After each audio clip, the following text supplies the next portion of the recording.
चलिए बच्चों, तो हम लोग ऑनलाइन नहीं आ सके, कोई बात नहीं है, बट अब हम लोग आज वीडियो अपलोड कर देंगे।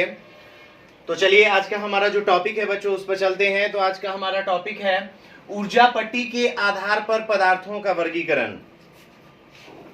तो देखिए, ऊर्जा पट्टी के आधार पर पदार्थों को तीन भागों में बांटा गया है। How many types of substance according to on the basis of energy band. Energy band जो लास्ट वीडियो में हम लोगों ने पढ़ा था उसके अकॉर्डिंग इसे हम लोगों ने सब्सटेंसेस को, मटेरियल को कितने भाग में डिवाइड किया बच्चों? तीन भाग में डिवाइड किया हम लोगों ने। और वो भाग कौन कौन से हैं? तो वो पहला भाग है हमारा चालक यानी कि कंडक्टर। अब ये कंडक्टर क्या होता है बच्चों? तो कंडक्टर उस पदार्थ को कहते हैं हम लोग, कंडक्टर जनरली उस पदार्थ को कहते हैं जिसके चालन पट्टी में पहले से मुक्त इलेक्ट्रॉन अवेलेबल हो। पहले से मुक्त इलेक्ट्रॉन क्या हो? अवेलेबल हो यानी उपलब्ध हो। या यूं कह सकते हैं कि जिनका चालन पट्टी और वैलेंस बैंड दोनों यानी संयोजी पट्टी ओवरलैप्ड हो। यानी किसी भी परिस्थिति में, ध्यान दीजिए, यहां पे मैं आपको दो डायग्राम बता रहा हूं बच्चों, यहां पे गौर करेंगे।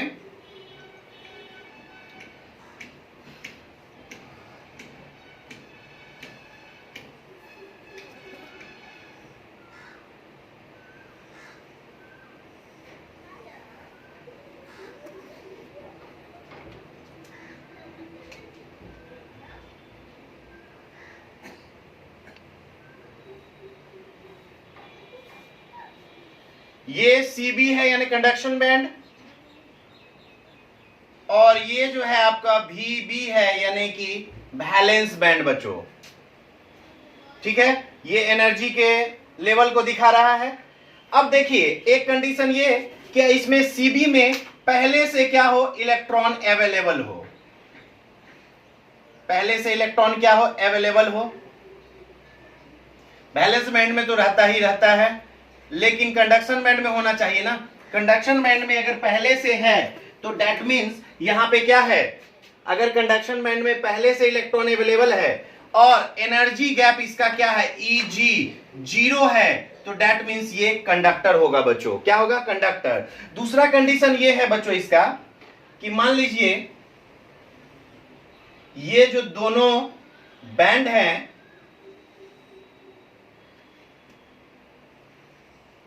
ये एक दूसरे पर ओवरलैप्ड हैं।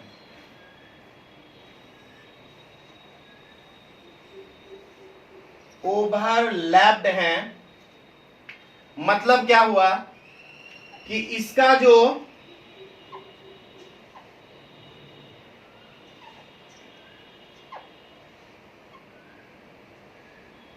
इलेक्ट्रॉन है वो किसी ना किसी तरह किसमें है? कंडक्शन बैंड में भी है। ध्यान दीजिए, यहां पे ये इसमें इलेक्ट्रॉन नहीं है, बट यहां पे देखिए ये इलेक्ट्रॉन है। वैलेंस बैंड का इलेक्ट्रॉन आंशिक रूप से किसमें है? कंडक्शन बैंड में भी है। यानी ये एक दूसरे पर ओवरलैप है। ये CB है, ये VB है, ये दोनों एक दूसरे पर क्या है? ओवरलैप है, ओवरलैप्ड है। तो ये कंडीशन होगा। ठीक है, कि समझ में आया कि दोनों कंडीशन किसको कहेंगे हम लोग? चालक किसको कहेंगे? तो वैसे पदार्थ, कैसे?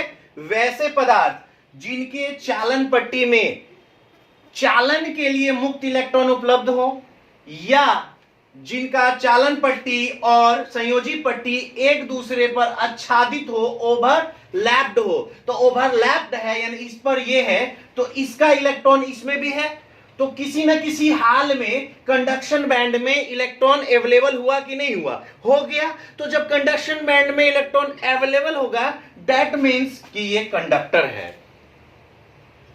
तो कंडक्टर उसी को कहेंगे जिसमें चालन के लिए क्या हो? इलेक्ट्रॉन हर हाल में उपलब्ध हो। बात समझ में आया? तो डिफिनीशन क्या होगा बच्चों कि धातु उस पदार्थ को, चालक या धातु उस पदार्थ को कहते हैं जिसके चालन पट्टी में मुक्त इलेक्ट्रॉन उपस्थित रहता है।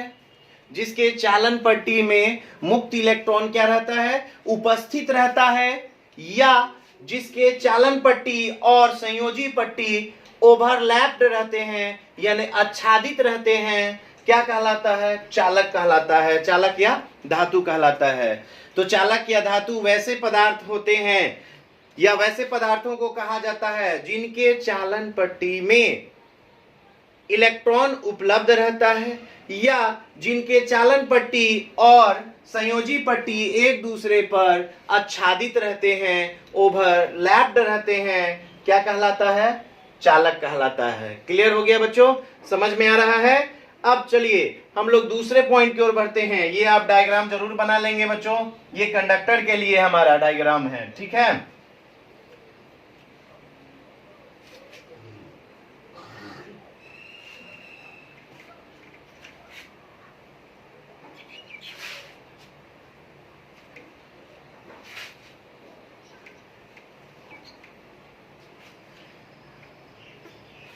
अब आइए, हमारा दूसरा पदार्थ क्या है?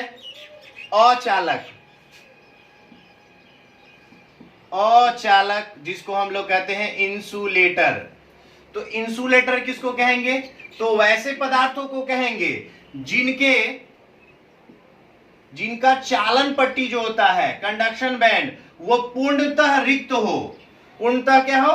रिक्त हो। और साथ ही साथ इसके कंडक्शन बैंड और वैलेंस बैंड के बीच का जो एनर्जी गैप हो बच्चों, बहुत ज्यादा, यानी 3 इलेक्ट्रॉन वोल्ट से ज्यादा हो। कितना इलेक्ट्रॉन वोल्ट? 3 इलेक्ट्रॉन वोल्ट से क्या हो? ज्यादा हो। तो देखिए यहां पे इसके वैलेंस बैंड में इलेक्ट्रॉन अवेलेबल है, लेकिन कंडक्शन बैंड में एक भी इलेक्ट्रॉन अवेलेबल नहीं है। साथ ही साथ यहां जो एनर्जी गैप है इज ग्रेटर देन है 3 इलेक्ट्रॉन वोल्ट। तो जब एनर्जी गैप का वैल्यू 3 इलेक्ट्रॉन वोल्ट से ज्यादा होता है ना, 3 इलेक्ट्रॉन वोल्ट से क्या होता है? ज्यादा होता है। तो उस पदार्थ को हम लोग क्या कहते हैं? अचालक कहते हैं। क्या कहते हैं बच्चों? अचालक कहते हैं। समझ में आया कि वैसे पदार्थ जिनके चालन पट्टी में एक भी मुक्त इलेक्ट्रॉन उपलब्ध नहीं रहता है, यानी जो पूर्णतः वैकेंट रहता है, जिनका चालन पट्टी पूर्णतः खाली रहता है, रिक्त रहता है, उसे हम लोग क्या कहते हैं बच्चों? अचालक कहते हैं। क्या कहते हैं? अचालक कहते हैं। बात समझ में आया कि अचालक किसको कहेंगे? तो वैसे पदार्थ जिनका चालन पट्टी पूर्णतः रिक्त होता है, यानी इसमें किसी भी कंडीशन में आपको इसके कंडक्शन बैंड में इलेक्ट्रॉन अवेलेबल नहीं हो पाता है बच्चों, इलेक्ट्रॉन अवेलेबल नहीं हो पाता है। समझ में आया? अब यहां पे ध्यान दीजिएगा। तो देखिए यहां पे इलेक्ट्रॉन वोल्ट, कितना इलेक्ट्रॉन वोल्ट होता है यहाँ पे? तो 3 इलेक्ट्रॉन वोल्ट। 3 इलेक्ट्रॉन वोल्ट से ज्यादा यहाँ पे एनर्जी गैप जो होता है बच्चों, वो 3 इलेक्ट्रॉन वोल्ट से क्या होता है? ज्यादा होता है। 3 इलेक्ट्रॉन वोल्ट से क्या होता है? ज्यादा होता है। ओके, चलिए आगे बढ़ते हैं। अब अचालक समझ में आ गया बच्चों? अचालक का मतलब हो गया कि वैसे पदार्थ है ना, जिनका चालन पट्टी पूर्णतः रिक्त होता है, यानी किसी भी परिस्थिति में इसके कंडक्शन बैंड में फ्री इलेक्ट्रॉन अवेलेबल नहीं होगा। फ्री इलेक्ट्रॉन अवेलेबल नहीं होगा, उसको हम लोग क्या कहेंगे? अचालक कहेंगे। ठीक है, चलिए डायग्राम भी आप नोट कर लीजिएगा प्लीज। उसके बाद आइए, हमारा जो लास्ट है अर्धचालक, तीसरा और अंतिम अर्धचालक, जिसको हम लोग कहते हैं सेमी कंडक्टर।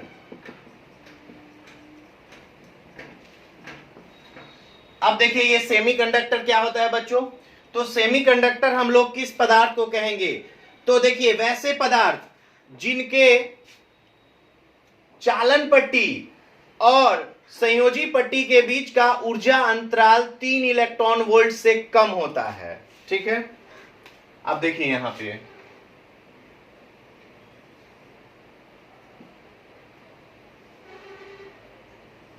ये आपका कंडक्शन बैंड हुआ बच्चों। यहां देख रहे हैं ये हमारा कंडक्शन बैंड है इसमें सेमीकंडक्टर का, और ये हो गया आपका वैलेंस बैंड।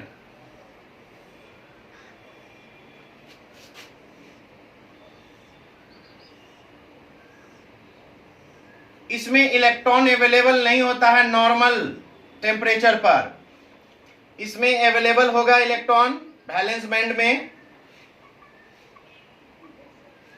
ये तो बाउंडेड इलेक्ट्रॉन होते हैं बच्चों। अब देखिए यहां एनर्जी गैप जो है बच्चों वो लेस देन होता है 3 इलेक्ट्रॉन वोल्ट से, कम होता है ना। 3 इलेक्ट्रॉन वोल्ट से क्या होता है, कम होता है।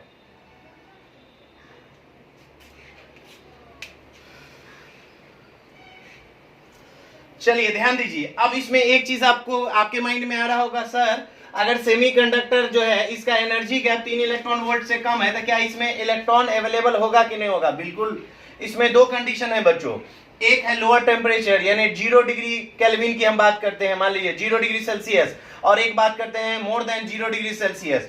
तो नॉर्मल टेम्परेचर 0 डिग्री सेल्सियस पर इसका जो ताप, इसमें एक भी इलेक्ट्रॉन अवेलेबल नहीं होता है, यानी ये पूर्णतः खाली रहता है। इसका जो सीबी है, कंडक्शन बैंड है, वो पूर्णतः क्या रहता है, खाली। यानी 0 डिग्री सेल्सियस पर जब T बराबर 0 डिग्री सेल्सियस रहेगा तो ये अर्धचालक जो होता है बच्चों, ये कुचालक की तरह यानी इंसुलेटर की तरह व्यवहार करता है, इंसुलेटर की तरह।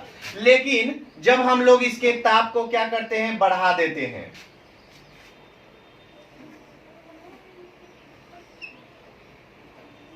जब इसके टेम्परेचर को आप क्या करोगे, बढ़ा दोगे, ध्यान दीजिएगा, जब आप इसके टेम्परेचर को क्या करते हैं बच्चों, बढ़ा देते हैं, यानी जब T is greater than 0 degree Celsius हो जाता है तो क्या होगा यहां पे, तो यहां पे क्या होगा, यहां से देखिए क्या होने वाला है, यहां पे जो इलेक्ट्रॉन्स होते थे, पहले यहां पे बॉन्डेड इलेक्ट्रॉन थे, चलो पहले मैं उसको बना दूं बॉन्डेड इलेक्ट्रॉन को। जैसे ही इसको टेम्परेचर देंगे बच्चों, यहां से ये बंधन ऊर्जा को तोड़कर ये इलेक्ट्रॉन यहां से जंप कर जाएंगे और जंप करके आपको ये दूसरे कक्षाओं में चले जाएंगे, यानी यहां से जंप करके और यहां पर एक होल का निर्माण कर देते हैं। ठीक है, तो देखिए ये जंप करके यहां चले गए, उसके बाद ये जंप करके यहां चले गए और ये वाले जो है जंप करके यहां चले गए। तो मान लीजिए इस तरह से ये सीबी में इलेक्ट्रॉन, वीबी का इलेक्ट्रॉन जंप करके चला गया जब टेम्परेचर बढ़ाए। जब ताप को बढ़ाते हैं तो वैलेंस बैंड के इलेक्ट्रॉन ऊर्जा प्राप्त कर अपने बंधन ऊर्जा को तोड़ देते हैं, और बंधन ऊर्जा को तोड़ने के बाद कहां चले जाते हैं, कंडक्शन बैंड में। इस तरह से नॉर्मल टेम्परेचर पर यह कुचालक है, लेकिन जब ताप बढ़ाया जाता है तो ये कंडक्टर की तरह बिहेव करता है। किसकी तरह, कंडक्टर की तरह, यानी semiconductor as conductor, semiconductor as conductor, और या सेमीकंडक्टर एज इंसुलेटर। बात समझ में आया, क्लियर है कि चालक, यहां पे अर्धचालक किसको कहेंगे, तो वैसे पदार्थ जिसके कंडक्शन बैंड और वैलेंस बैंड के बीच ऊर्जा अंतराल 3 इलेक्ट्रॉन वोल्ट से कम होता है, उसे हम लोग क्या कहते हैं, अर्धचालक कहते हैं। या जिनमें अल्प मात्रा में फ्री इलेक्ट्रॉन होता है उसको हम लोग क्या कहते हैं, अर्धचालक। उसके बाद निम्न ताप पर यह किसकी तरह काम करता है, कुचालक की तरह। क्यों, क्योंकि निम्न ताप पर इसमें फ्री इलेक्ट्रॉन अवेलेबल नहीं होता है। लेकिन जब हम ताप में वृद्धि करते हैं, टेम्परेचर को बढ़ाते हैं, तो यहां से मुक्त इलेक्ट्रॉन उत्सर्जित होकर कहां चला जाता है, कंडक्शन बैंड में चला जाता है बच्चों। कहां चला जाता है, कंडक्शन बैंड में। ओके, और इस तरह से T जब ग्रेटर होगा, 0 से ज्यादा होगा, तो ये किसकी तरह बिहेव करता है, कंडक्टर की तरह। तो ये आपका सेमीकंडक्टर इंसुलेटर की तरह भी बिहेव करता है और कंडक्टर की तरह पर, यानी कि 0 डिग्री पर ये निम्न ताप पर कुचालक और अधिक ताप पर चालक की तरह व्यवहार करता है। क्यों करता है, समझ में आ गया, क्लियर है। तो ये हमारा हो गया ऊर्जा पट्टी के आधार पर पदार्थों का वर्गीकरण, जो कि बहुत इंपॉर्टेंट क्वेश्चन है हमारे फाइनल एग्जाम के लिए 5 मार्क्स में। ठीक है बच्चों, हम लोग कोशिश करते हैं कि फिर से अभी इतना ही इस वीडियो में हम लोग डालते हैं, नेक्स्ट वीडियो में हम लोग फिर और भी टॉपिक डालेंगे। थोड़ा सा आज नेटवर्क का प्रॉब्लम है, इसीलिए हम लोग आज कम ही क्लास लेंगे। Okay, thank you, bye.